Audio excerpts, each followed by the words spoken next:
Hi, everyone. This is Sergio Spania and Trey Murphy with the ACLU of Maryland. Thanks a bunch for joining. We're going to be waiting a couple more minutes for folks to dial in, and then we'll get started. As you might have noticed already, this component has a PowerPoint presentation. It's not at all necessary. We're going to be emailing it out as well afterwards. But just in case, if you want to track along with the PowerPoint, make sure to be by a computer and click in that way to check it out.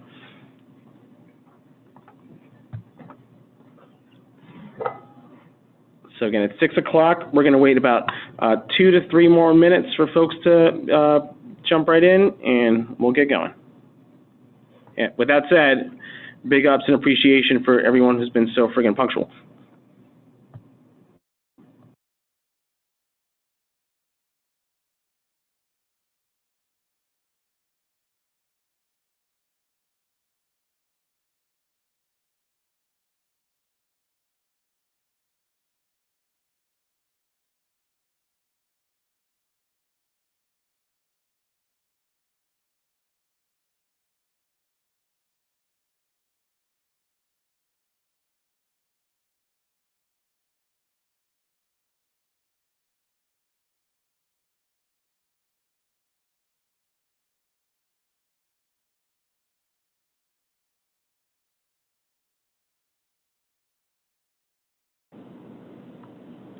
Hi, everyone. Again, this is Sergio Spania with the ACLU of Maryland. Thank you all for joining in. We're going to give it a couple more minutes as folks are still dialing in. This call has a PowerPoint component, but it's not at all essential.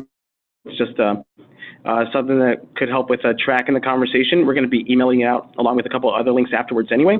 But if you want to check out the PowerPoint, you can do so by clicking on the Zoom link in the email that was resent out a couple hours ago as well. So it's 6:01. We're just going to wait a couple more minutes to get started. Thanks for joining.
Hi, everyone. Sorry, one more time. This is Sergio Spania with the ACLU of Maryland. It's 6:02. We're just going to wait one more minute to see if anyone else wants to join in on the call, and then we'll get started. And again, this call has a PowerPoint presentation that you can check out by clicking on the link that was emailed out and was resent around 4:30. But it's not a big deal if you can't see the PowerPoint. We're going to be emailing it out afterwards as well. It's just a way to make sure that we can more easily track the conversation.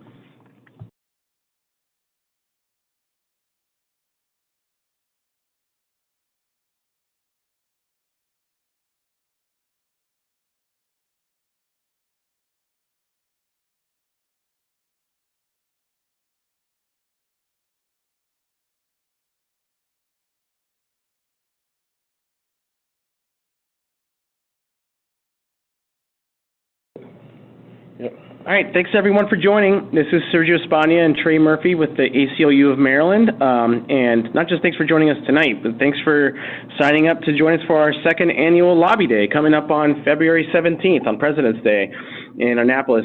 I'm sure folks already know, but just again to reiterate, it's going to be Monday the 17th from 6 to 8 p.m. in the House of Delegates room, in the Anne Arundel Delegation Room in the House of Delegates. There'll be several emails going out between now and then with the address just in case. But regardless, we just want to appreciate you all for signing up so early. And also, it's been really awesome to see folks that participated last year join up as well. And we hope that y'all can help us and some of the newer members participating in, providing support throughout the night. With that said, before we get started, I just wanted to turn over to Trey to just talk a little bit about just the logistics of the call, how to make sure folks have questions or anything like that, how to lift it up. Hello, good evening, everyone, and again, welcome to our virtual lobby day training. So we are using Zoom software. If you are called in on a phone, you are going to press *6 or *67 to unmute yourself. Currently, right now, everybody is muted as they come into the meeting. That way we won't have any background noise or interference as we go through the presentation. And then if you are logged in on your laptop and you're using a computer mic or a built-in mic inside of the computer, you can simply unmute yourself by pressing your name, and it should have a mute or unmute function.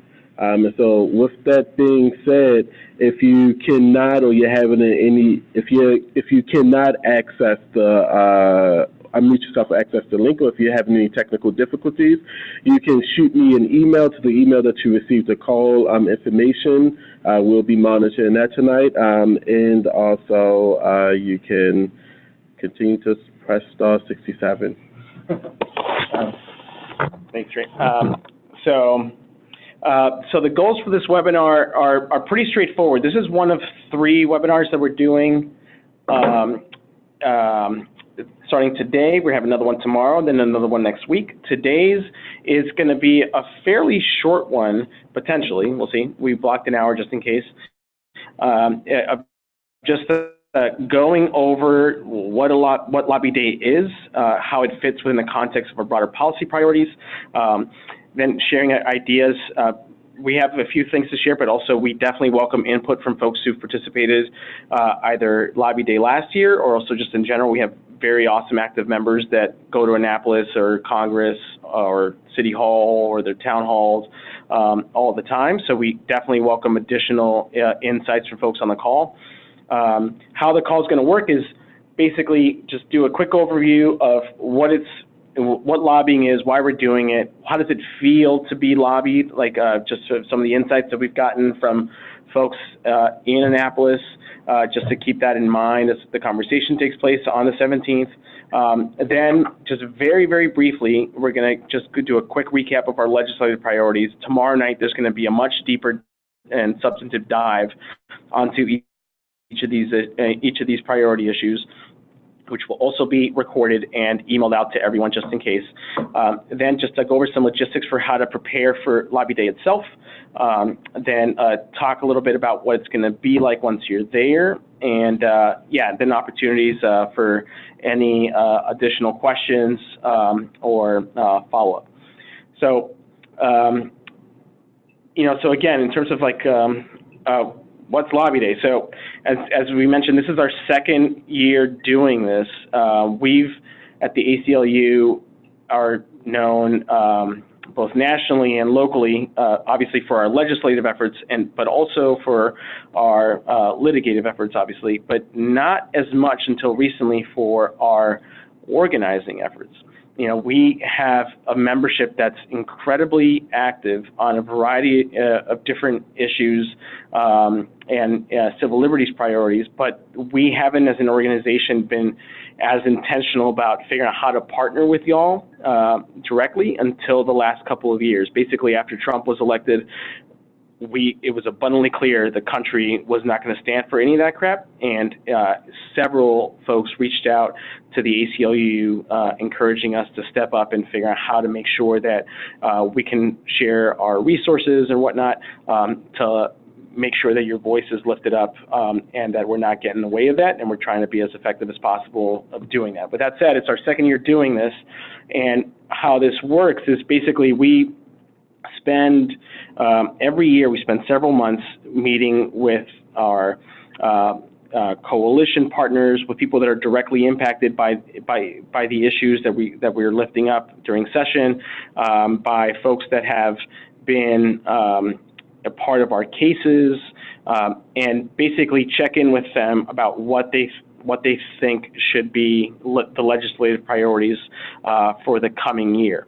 And then based off of that, our public policy team identifies the top 5 or 6 legislative efforts that we're going to be doing a really deep focus on, along with supporting dozens and dozens of other bills as well with supportive testimony, additional research, and so on. So on Lobby Day, that's when we want to make it clear to our representatives, both in the House and Senate side, that it's, along with our absolutely brilliant public policy team, we have absolutely brilliant and committed membership from all across the state that is tracking what's going on. And so we know for a fact from last year's impact how much of a difference it made to have a bunch of folks rocking ACLU T-shirts across the House and the Senate for several hours, which folks had not seen before, and just the long-term impact that had was extremely helpful. It's something that we want to continue to build over the coming years. And another thing to keep in mind is that the reason why we chose President's Day in particular is it's because it's a holiday for a lot of folks, so it's easier than what we chose last year, which was the beginning of March. It's also a day where several of our partners are having their lobby days. Some people had a bit of concern around that, but we actually see it as a strength. We think it's there's going to be a ton of people in Annapolis on the 17th, and we're going to be rocking different shirts, different signs, etc. But we're actually going to be sharing a lot of the same message. And so it's going to be really clear to legislators just how far not just the ACLU's reaches, but Marylanders' reaches, and how even across different organizations, there's still very strong alignment around the legislative priorities that we ourselves are going to be pushing. So just wanted to provide that for some additional background. So in terms of what it's like to be lobbied, and here last year, we actually shared these same points last year, but just Delegate Lukey from District 14, Montgomery County, did a great presentation on this last year, and it frankly was the shortest, most effective take on it. So it's just something that we keep using, but I also want to make sure to give a shout out to Delegate Lukey for the content over the next couple of slides. I'm not going to do it justice fully, but I just want to give credit where it's due.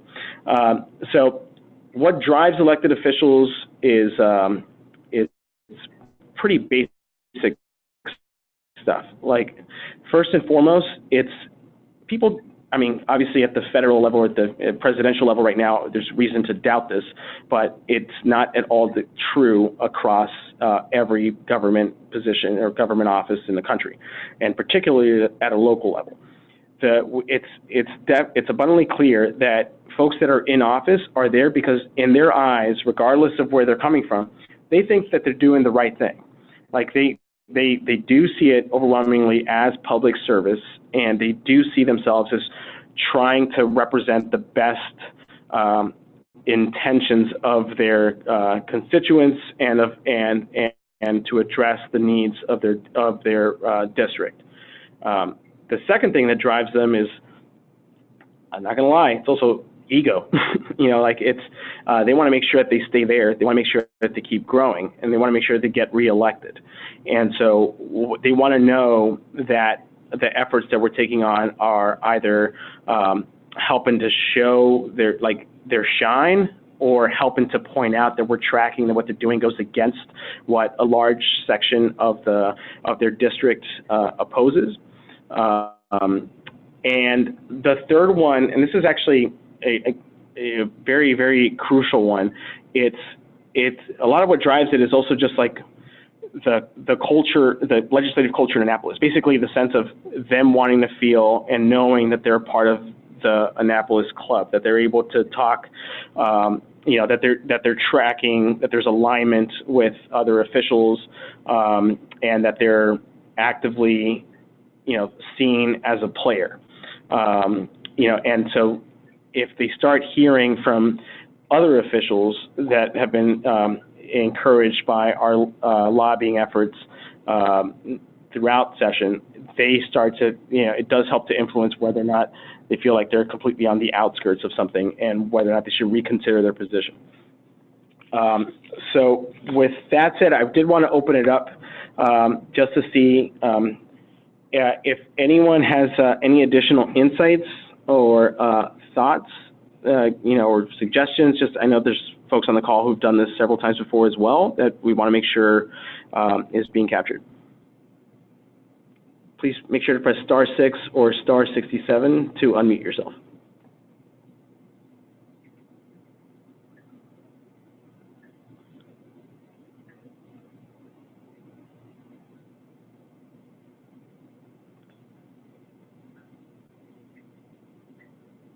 All righty, I guess so far this is on track. So the next point, it's just what does effective lobbying actually look like? So one of the first thing, there's a question that came in from Ed Cepetto. Will you have packets by district? Will you supply us with leave behinds? Yes, definitely, and we're going to be getting into that later on in the call, but absolutely, y'all are going to have the materials you need to be effective, not just the day of, but beforehand. And so we'll get into that in a little bit. Thanks for that question, Ed. So what is effective lobbying? I think one of the first things we want to stress, it's never forget, it doesn't matter the ego or the suit or whatever nice things they might have in their office, never forget that they work for you. Never forget that they unquestionably will listen if it's clear that you're not just passionate about something, but you're well-versed. Not even well-versed might be the wrong term. Not just passionate about something, but like very much aware of how this will impact you as a resident in their district or your community. They know this, and many times as a result, folks tend to project the sense that they don't have to fall for that. But trust me, they know that they work for you, and it's up to us to keep stressing that point. With that said, effective lobbying means that we're actually super respectful, like not acquiescent, but just aware of the fact that, hey, these are folks, most of whom have other jobs besides this that are taking sacrificing a lot of their time for the 3 months of session to serve their district and their state, and so they do deserve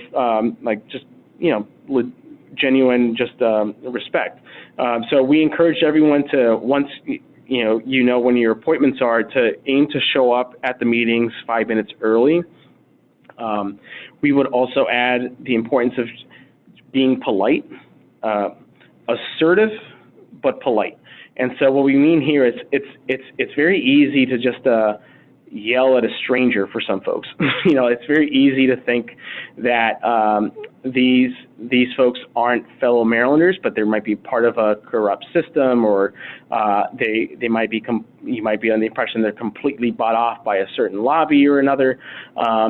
But if they get the vibe that we've already written them off, and that we want to be aggressive for being aggressive, doesn't matter how factual your information is.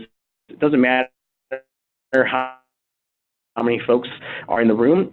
Just at a human level, they're gonna be dismissive, and so it's very important to be polite. But that does not mean being acquiescent. It just means being assertive while still respecting them as they should respect you. Another point is, do not badmouth them. Sometimes you'll have a meeting with either a delegate or a senator or one of their staffers, and then there'll be part of the exchange that really flustered you or has flustered me in the past, for sure. And then as soon as you walk out of the office, you're like, oh, I can't believe that this or that happened. Do not do that, because those hallways are incredibly small and incredibly tight, and word gets around quick. And so if they hear like folks presenting a case one way and then talking trash another way, again, it goes back to that sense around whether or not they're going to dismiss us. It's only going to lead to the dismissal of our issues. And let's not forget that the reason why we're doing this is not for the sake of effective conversations or of ourselves feeling good, but of like really getting solid results to empower Marylanders that have been needlessly disempowered by structural racism and laws that need to be reformed or need to be added. The other point is have a specific ask. All of us we're being grouped together by our districts, by our regions, and then from there, thanks to our public policy team, we're actually getting clarity on the key priorities, the key legislative priorities to lift up. And so we want to make sure that before the meeting's over, we're explicit in saying, do you support the Trust Act? Can you commit to supporting legislation that will get rid of partnerships with ICE? Do you support the Kerwin bill as it stands right now, and so on? And again, we'll be going into a lot more detail on this tomorrow and over email over the next couple of weeks, but it is important that we are explicit in why we're there and to try to get a commitment from the staffer or the legislator about where they stand on the issue. Another one is, and it kind of gets back to something I was saying earlier, it's okay if you don't have an answer to a question that they ask. Again, these folks are, not only committed, they tend to also be pretty well versed in lots of the issues that we're taking on. And so they're going to have really good questions because they want to get it right. They're not trying to, maybe there's a couple folks who might want to try to stump us, but for the most part, people just generally want to understand the issue and make the right choice. So if you don't have an answer, it's completely fine. Don't forget, they know that y'all are volunteers. They know that y'all are Marylanders that are not doing this for the sake of getting paid to do it. You're doing this because you care about your families, you care about your district, and so you do not have to be full legislative or scientific experts or sociologists. You just have to make it clear that why you care about this issue, and it's totally fine. And actually, you get a lot of respect by just saying, "I actually don't have an answer to that. But I'm gonna make sure that the ACLU's public policy team can follow up with you in the next 24 hours with an answer to that." So, can you repeat again what the question is or something? Write it down, and then you can share that with us at the end of the night. The last two is just again, as we mentioned earlier, we will have handouts for all of our legislative priorities. All of y'all will have packets with copies of them. Please make sure to deliver them at the end of the meeting. Sometimes folks might want to do it at the beginning. The only reason why I would suggest otherwise is because you tend to lose people as they're reading a document over listening to folks in the room. But we leave that at your discretion. My suggestion would be to provide the handouts at the end. And lastly, again, just in terms of being polite, it's just thank them for their time. So with that, again, I just wanted to open it up to see if folks have any questions, any additional insights to add to the conversation. Because right now it's not a conversation, it's me talking a lot. I would just, this is Jeff Harrison in Greenbelt. Thank you very much for Hey, the Jeff. tutorial. Hi. I would, on this slide, I would like to say something about last year's lobby day, especially with Paul Pinsky, our senator from District 22. And a group of us went in and wanted to lobby him to support the Maryland Public Information Act reforms so that police complaint files would be more transparent. And the thing about have a specific ask, I would say ask in the beginning of the meeting, because we were talking in general terms about the MPIA, and maybe 5 minutes into it, he said, "Are you for the reform or against against the reform. So make sure in the beginning, even if you're wearing an ACLU t-shirt, that you say, we are for this bill and we want you to support it, so that the legislator knows that you're supporting the bill. Spot on. And the Yes. other thing, thank you for that, Jeff. Yeah. Please keep going. the other point that we learned from Pinsky was the specificity of the ask. Pinsky was very nervous about reforming the Maryland Public Information Act. He was very concerned and wanted to keep the status quo. He didn't want to upset the apple cart and let additional state files out into the open. And so the more specific we are about whatever narrow scope of the ask is important, so that the legislator won't think that we're completely, maybe in some cases we are blowing up the status quo, but in many cases we have reasonable asks for incremental reforms of current law. And that should be stated in the beginning too, for nervous legislators.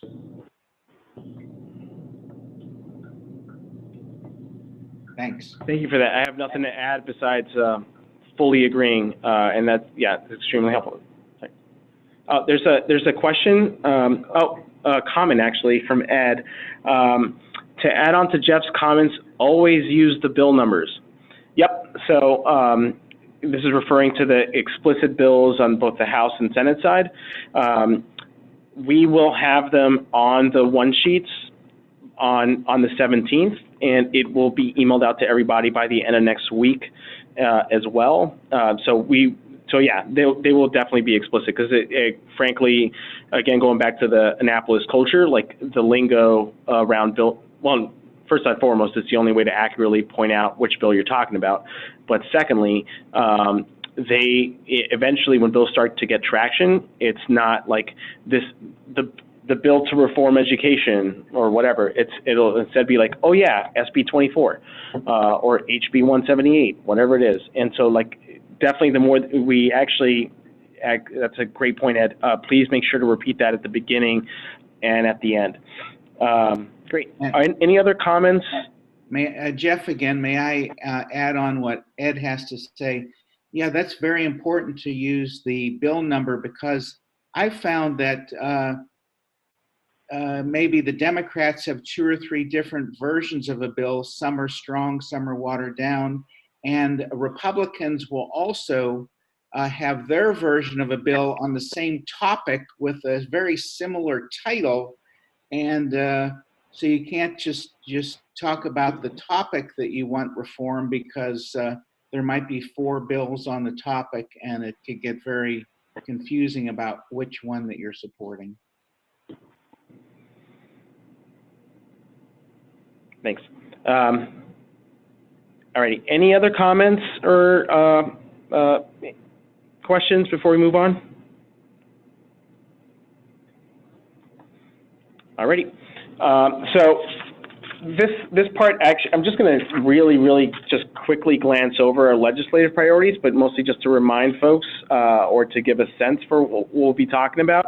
The reason why we're doing it so quick is twofold. One, tomorrow we're going to have an hour-long conversation with our public policy director, Tony Holness, that will be solely focused on our priority legislation, and will be an opportunity for broad overviews and very specific asks and clarifying questions on each of these. And the second reason is because after tonight, we're going to send out the one-pagers for each of these bills for folks to review beforehand, that will go do a much deeper dive. But with that said, just in case folks were wondering, or as a reminder for folks who've been plugging into this since late last year, our priority bills this session are, there's 6 in particular legislative efforts that we're focusing on. So one is around Kerwin. So Kerwin is an update to the Thornton Commission's recommendations for funding of public schools across the state of Maryland. This year, we not only want to make sure Kerwin gets passed, which we actually think is very likely, we want to make sure that the Kerwin legislation is explicit on its commitments to race and wealth equity. We, in particular, we have some concerns around how the funding formula at a local level is being figured out. We do not want it to be a burden to low-income neighborhoods to, on the one hand, tell them that they have to provide high-quality education, and yet on the other hand, they have to cut essential funding for other programs that ensure opportunities for kids and their families. The second one is the Trust Act, and this is we've been doing this for a few years now, and it's part of a broad statewide coalition effort to prohibit any partnerships between local public offices and ICE and federal immigration efforts. So this year, and we'll be hearing a lot more details tomorrow, there are a couple of different variations of the Trust Act. Our effort is to focus on a comprehensive legislative package that would prohibit partnerships with ICE both by local law enforcement and detention centers, and would also provide assurances that sensitive spaces such as courthouses or schools will not be allowed to let federal ICE enforcement agents in. Next up, we've got voting rights. We are trying to make sure that Marylanders who have the right to vote actually have access to the ballot, even those who have the right to vote but are currently incarcerated. The majority of folks that are incarcerated are doing so because they're actually in pretrial waiting for a case or have not been charged with violent offenses. We fundamentally think that it is the state's duty to ensure access to the ballot, and it should not be up to volunteer efforts to do that, but it should just be part of the regular programming of detention centers.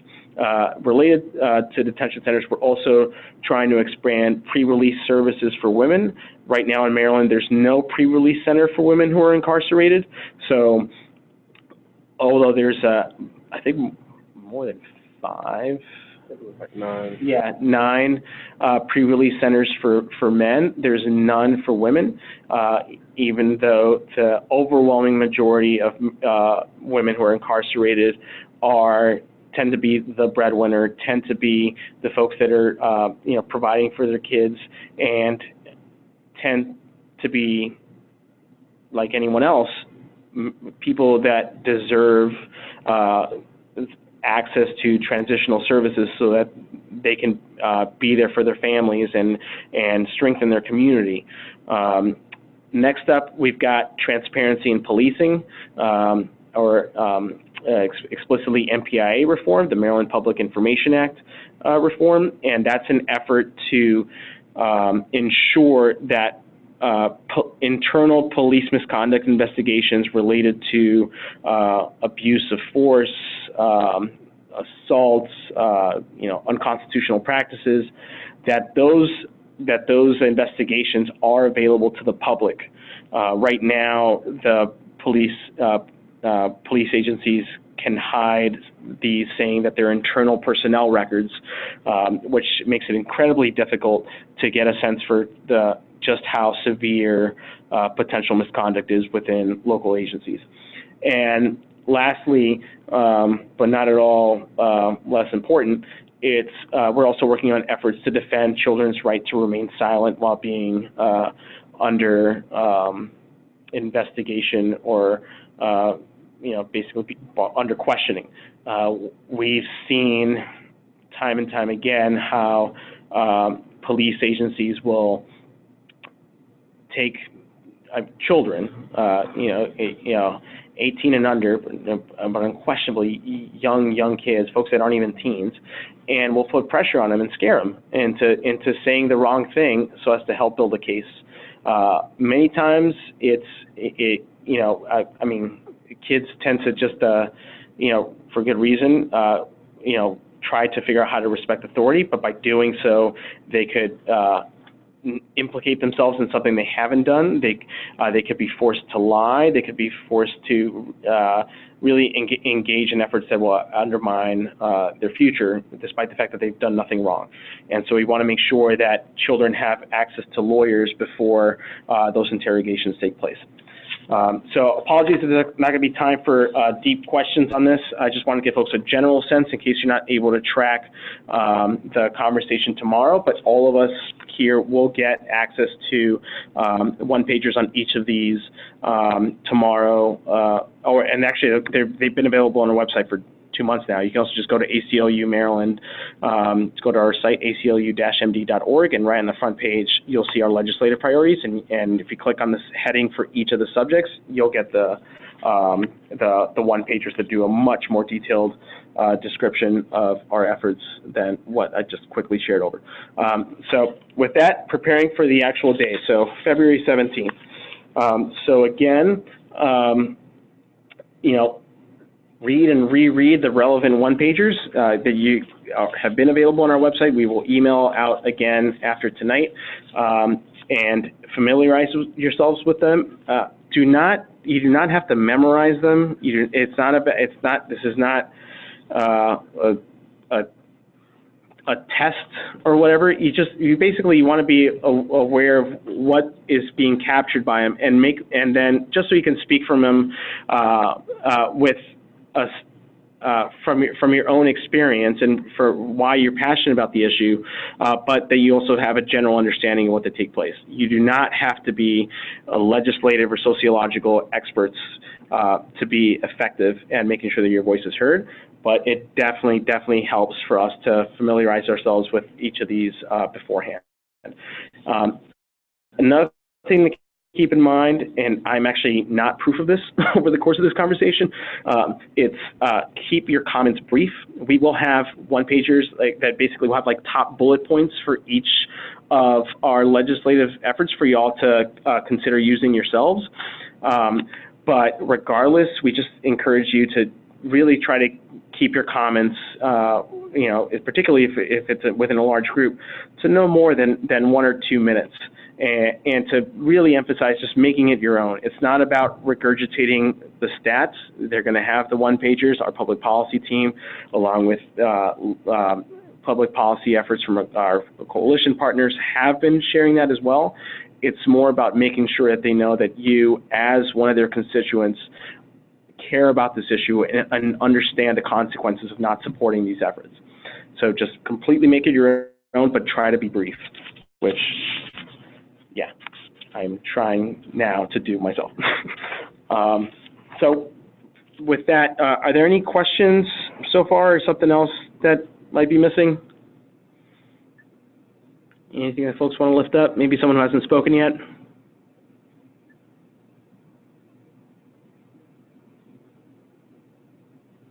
Remember, *6 or *67, or you can also type in a comment in the chat box.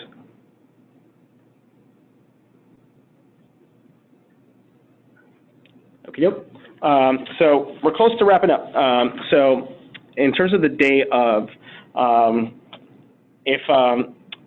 please, so the event is from 6 to 8. It's also a drive no matter where you're coming from, particularly on President's Day, because on the one hand, we are hoping that it's more convenient for folks than it was last year because more folks are likely to be off. But on the other hand, as a result, as we were mentioning earlier, a lot of folks will be going there. And so we can expect, I wouldn't say a whole ton of traffic getting there, but definitely once you get off of 50 or you're getting on Roe Boulevard. And finding parking can be a bit of a challenge there. One of the, again, other ways in which structural oppression can show up is it's not the easiest place to find parking. And so we encourage folks to get there at, to aim to get to Annapolis at 5:30. Oh, sorry, there's 2 questions just got asked. Dietrich just asked, will all of us be required to speak? No, we definitely encourage you to share your perspectives and your thoughts with your representatives, but you're definitely not required to speak, as long as, there's also just like a lot of strength in numbers and how we're coordinating all the participants. It will be into different groups where we're actually going to be asking one or two people to definitely speak, because you can't have a meeting if no one's talking. But we're not at all saying that everyone needs to be talking. But yeah, so no one's required to speak. Just being there. I think it does go a long way to, at minimum, just share your name and make it clear that you're a constituent, that you live in their district. But outside of that, it's totally cool if you prefer to just be there and support. The second question is, how about parking at the stadium and taking the shuttle in? Yeah, that can be done as well. I don't have that info off the top of my head. I don't know, Trey, if you do. Yeah.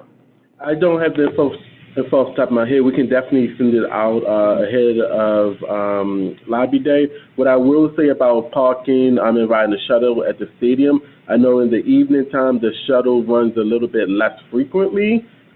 So we would definitely encourage folks to park closer to the delegates and senators building, and also starting at 6 p.m. and most of the time they actually start at 5:30 p.m. now. The staff parking garage that is right across the street from the delegates building is actually free after 6 p.m. And like I said, they normally start before 6 p.m.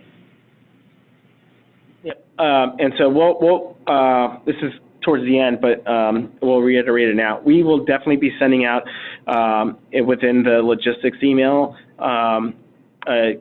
local parking garages to check out. We will have info around parking, and yeah. But with that said, just in general, regardless, we encourage y'all to make sure to get there by 5:30.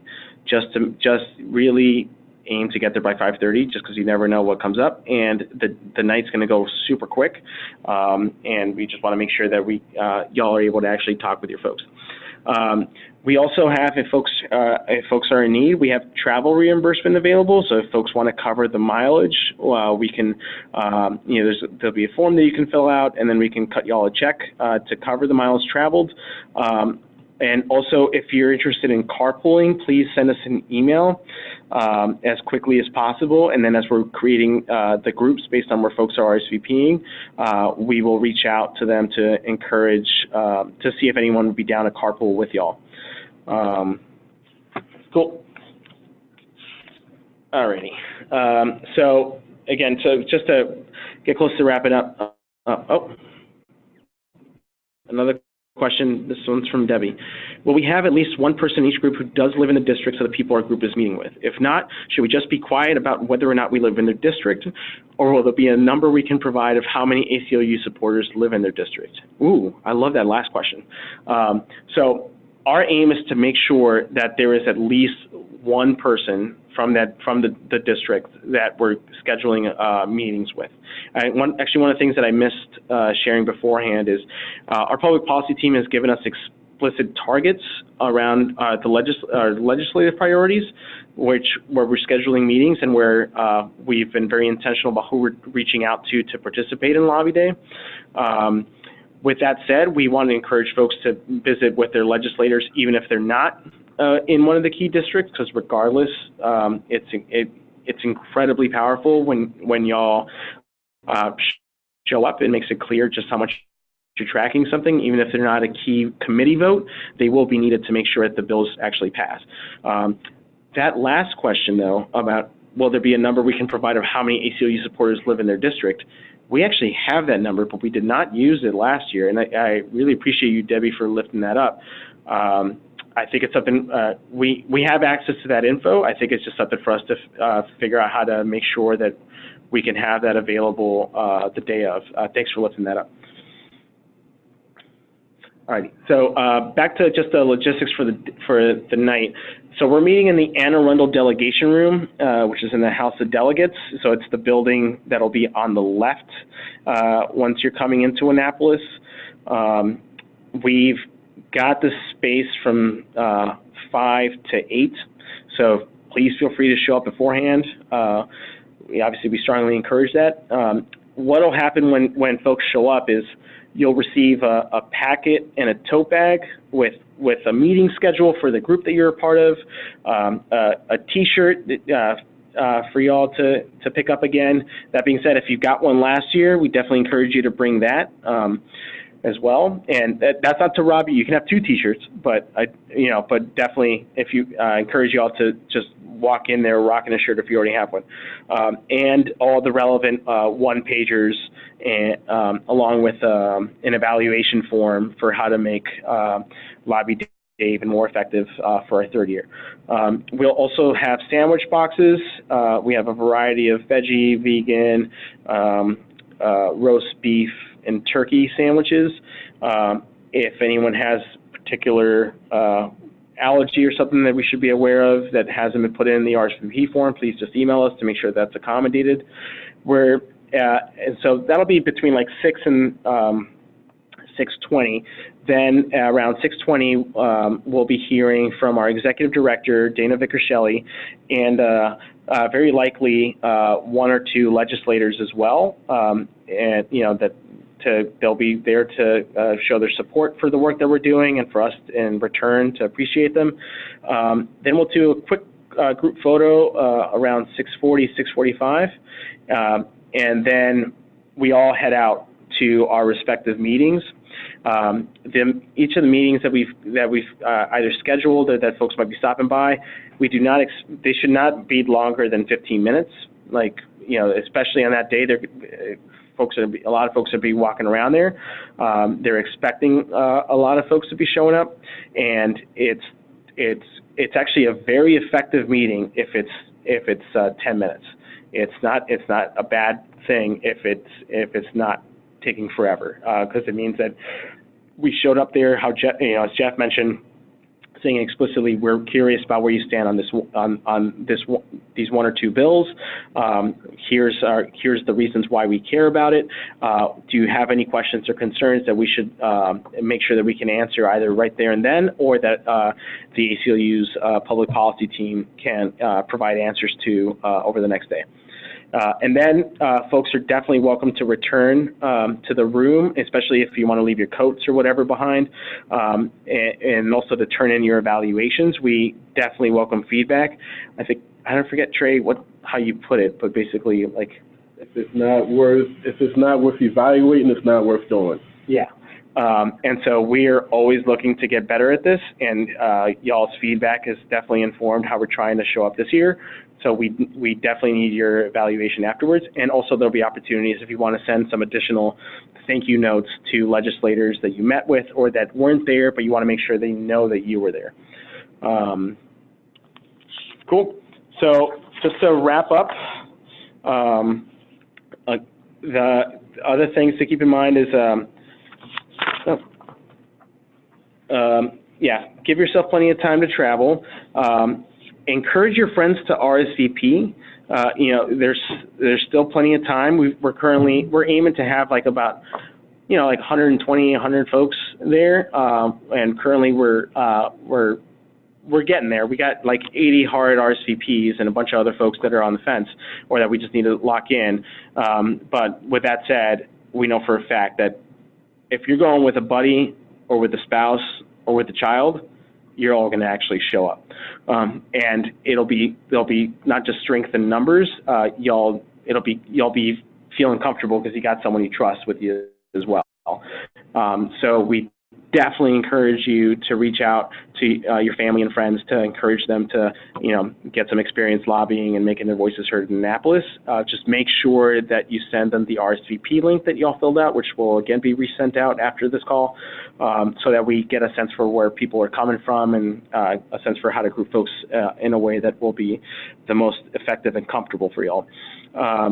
Again, just a reminder, just to recap, make sure when you walk in there that you have a specific ask, that you get an answer on where they stand on the bills before you leave.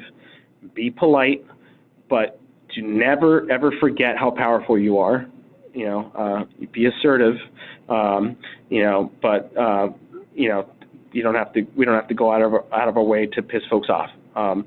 And use your talking points as a guide to speak from the heart.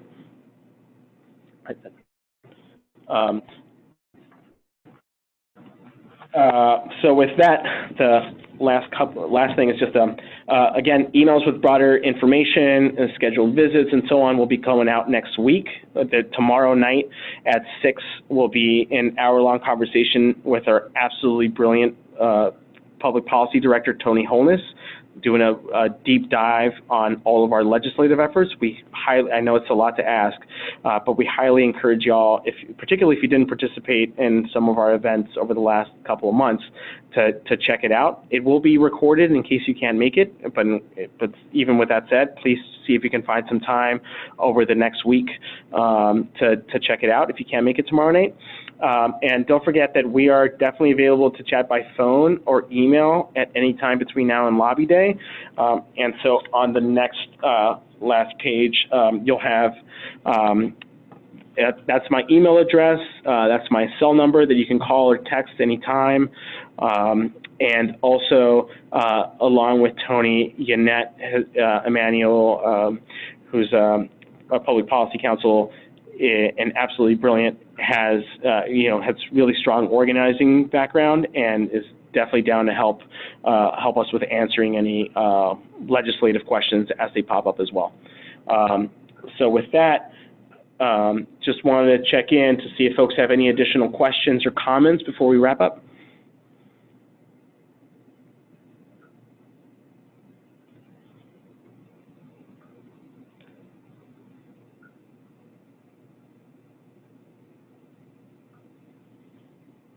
All righty.